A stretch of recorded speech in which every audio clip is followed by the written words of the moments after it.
Je suis congolais de la RDC, mais j'aime et apprécie la politique de Paul Kagame.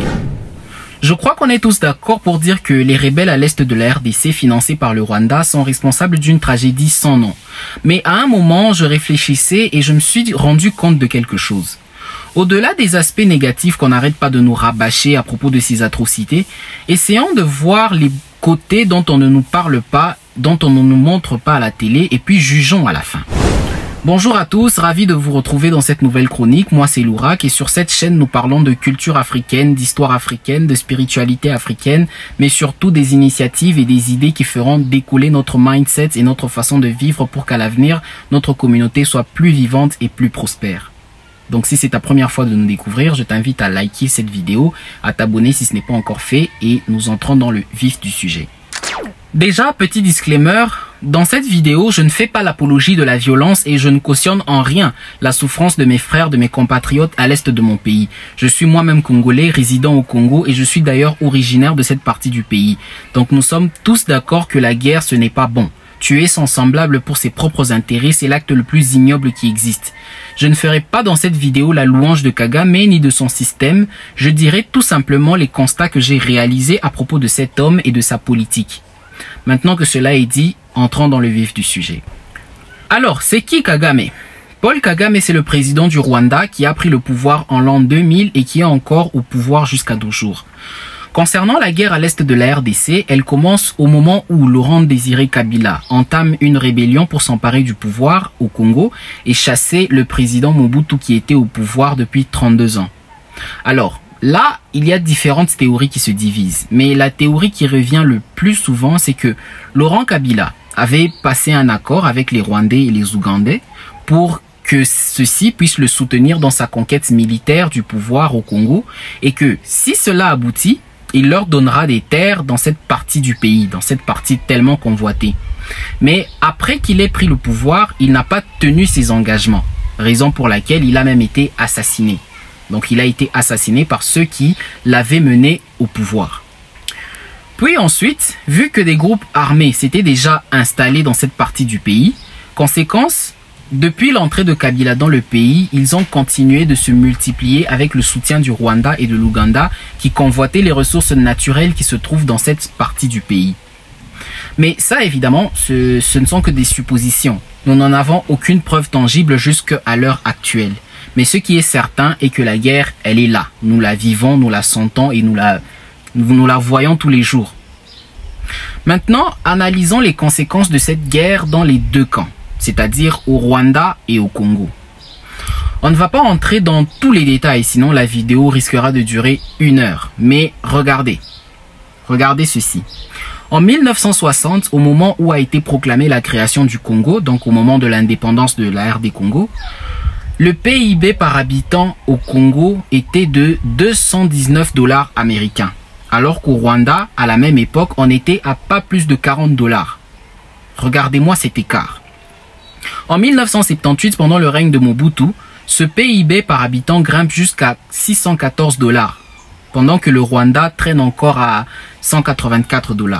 En 1994, au moment du génocide des Tutsis, l'économie est au plus bas au Rwanda. L'inflation augmente parce que plus personne ne veut de la monnaie rwandaise. Les déplacés de guerre se comptent par milliers et les morts, on n'en compte plus carrément. Mais tout finit par se calmer et le pays arrive à se relever. On ne va pas parler dans cette vidéo de la cause du génocide des Tutsis au Rwanda, ni comment il s'est déroulé. Si vous voulez qu'on en parle, dites-le moi dans les commentaires et je veillerai à faire une vidéo détaillée à ce sujet. Après que le Rwanda ait traversé tous ces tumultes, voilà qu'en l'an 2000, l'homme qui nous intéresse dans cette vidéo, Paul Kagame, prend le pouvoir. Et regardez vous-même comment la courbe de l'économie se met subitement à grimper à partir de ce moment. À partir de l'an 2000, l'économie explose au Rwanda. Le pays devient premier exportateur de coltan alors que le pays n'en a même pas dans son sous-sol.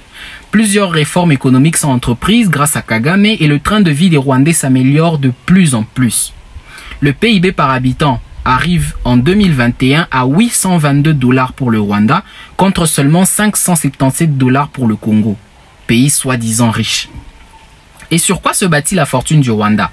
Sur le pillage des ressources du Congo, sur le sang du peuple congolais. Mais attention, je vous vois déjà venir. Vous pensez que moi aussi je vais me mettre à dénoncer ces actes ignobles et tout? Non, non, non. Pas du tout. Au contraire même. Moi j'ai envie même de féliciter Kagame qui a réussi à faire du Rwanda une plaque tournante du tourisme dans la région. Un investisseur qui a réussi à faire briller son pays sur le plan international pendant que les Congolais qui se font piller, massacrer, violer ne font que se plaindre à longueur de journée. Quand on dit cela, vous allez entendre certains de mes compatriotes congolais dire que la communauté internationale nous a abandonnés, que les grandes puissances ne s'occupent que de l'Ukraine et de la Palestine, mais ne s'inquiètent pas pour le Congo et patati et patata. Mais depuis quand est-ce que les grandes puissances, au lieu de s'occuper d'abord de leurs problèmes, viendront s'occuper des vôtres? Le Mali, le Burkina Faso et toutes les autres régions là ont été occupées pendant des décennies par les rebelles djihadistes. Les forces françaises étaient sur place pour soi-disant chasser les terroristes, mais qu'est-ce que les Français ont réussi à chasser? Est-ce que les Français ont réussi à chasser les terroristes? Non.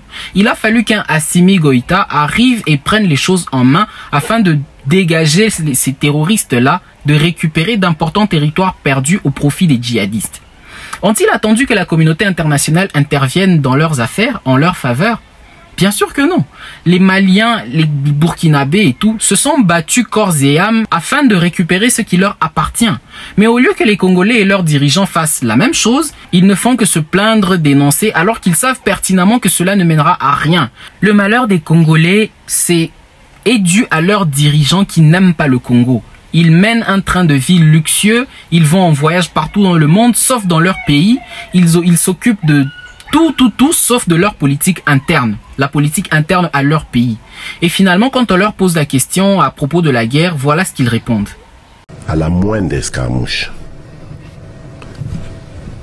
des rigolos que vous avez vu s'exprimer à Nairobi. La moindre escarmouche, lisez sur mes lèvres. Je vais réunir les deux chambres en congrès, comme me le recommande la Constitution, et je vais leur demander l'autorisation de déclarer la guerre au Rwanda. Ça fait maintenant plusieurs jours depuis que des attentats meurtriers ont été menés dans le pays, mais quand est-ce qu'il a décidé de déclarer cette guerre-là au Rwanda, cette guerre qu'il a promis? Des dirigeants incapables, incompétents, voilà ce que nous avons. Alors que pendant ce temps, le Rwanda se développe à une vitesse effarante. Aujourd'hui, Kigali est la ville la plus propre et la plus belle d'Afrique. Pendant que les villes congolaises, notamment Kinshasa, font partie en fait des villes les plus sales d'Afrique. Est-ce que c'est le Rwanda aussi qui est venu attaquer les villes pour qu'elles soient aussi sales? Kigali est réputée pour sa propreté. Plus une ville est propre, plus elle est splendide. De Kigali, la ville la plus propre d'Afrique. Pas le moindre morceau de papier ou de plastique, ni même un brin d'allumette par terre. Des rues immaculées aux bordures soigneusement entretenues, des espaces verts à perte de vue et parfaitement taillés. Des immeubles rutilants et des hôtels au luxe impressionnant. Pourtant, nous sommes bien à Kigali, capitale du Rwanda, un petit territoire enclavé de lait du continent africain, mais qui force le respect et l'admiration par sa vitalité et son niveau insolent de développement. En foulant le sol rwandais pour la première fois, plus particulièrement la capitale Kigali, il est difficile, à moins d'être presbyte, de ne pas être choqué par l'état de propreté des lieux. Mais aussi par le niveau de développement des infrastructures modernes et innovantes. À Kigali, on se balade aussi le soir sans souci, la ville est l'une des plus sûres au monde. Difficile de ne pas être frappé par la beauté de cette ville capitale, propre et écologique, où la discipline règne en maître absolu. Regardez à quoi ressemble la capitale du Rwanda, comme nous venons de le voir, et regardez à quoi ressemble la capitale du Congo, le pays qui se fait soi-disant meurtrir, le pays qui se fait attaquer, le pays que vous avez entendu là. Qu'est-ce que les autorités congolaises font pour que le pays se développe? Le Rwanda arrive à s'infiltrer au Congo pour piller les minerais et arriver à les vendre à partir de chez eux.